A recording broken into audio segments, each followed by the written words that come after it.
உறவுகள் அனைவருக்கும் வணக்கம். மற்றும் ஒரு காணொலி வாயிலாக உங்கள் அனைவரையும் சந்திப்பதற்கு மிக்க மகிழ்ச்சி அடைகின்றேன். இன்றைய தினம் உங்களோடு எலிக்காய்ச்சல் சம்பந்தமாக ஒரு சில விடயங்களை பகிர்ந்து கொள்ளலாம் என்று எண்ணியிருக்கின்றேன். அண்மை காலமாக எங்கள் நாட்டிலே பெய்து வருகின்ற கடுமையான மழைக்கு மத்தியிலே பாக்டீரியாவினுடைய தாக்கம் ஏற்பட்டு குறிப்பாக எங்களுடைய ஜாழ் மாவட்டத்திலே எலிக்காய்ச்சல் காரணமாக பலர் பாதிப்படைந்திருப்பதாக அறிய முடிகிறது.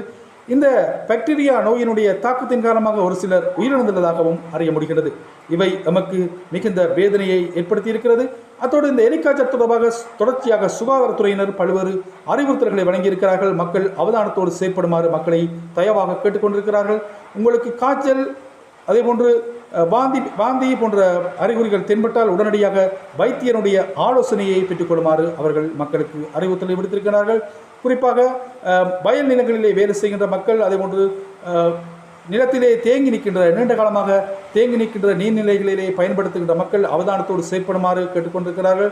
இந்த கொடிய பாக்டீரியா நோயானது நோய் தாக்கத்துக்கு உட்பட்ட எலி, அதேபோன்று ஏனைய விலங்குகளுடைய சிறுநீர், அதேபோன்று அவற்றினுடைய இறந்த உடற்பாகங்கள் நீரிலே கலக்கின்ற சந்தர்ப்பத்திலே அவை நேரடியாக எங்களுடைய மக்களினுடைய உடற்பாகங்களுக்குள் சென்று இந்த தாக்கத்தை ஏற்படுத்துவதாக அவர்கள் கூறியிருக்கிறார்கள். இந்த நோய் மனிதர்கள் மூலம் நேரடியாக பரவாதென அவர்கள் அறிவுறுத்தியிருக்கிறார்கள். ஆகவே அன்பார்ந்த பொதுமக்களே, நீங்கள் நீர்நிலைகளை நீராட செல்கின்ற போது அல்லது நீர்நிலையிலே வேலை செய்கின்ற போது, குறிப்பாக வயல் நிலங்களிலே வேலை செய்கின்ற போது அல்லது தேங்கி நிற்கின்ற நீர்நிலைகளிலே நீங்கள் நடந்து செல்கின்ற போது அவதானத்துடன் செயல்படுமாறு உங்களை தயவாக கேட்டுக்கொள்கின்றேன்.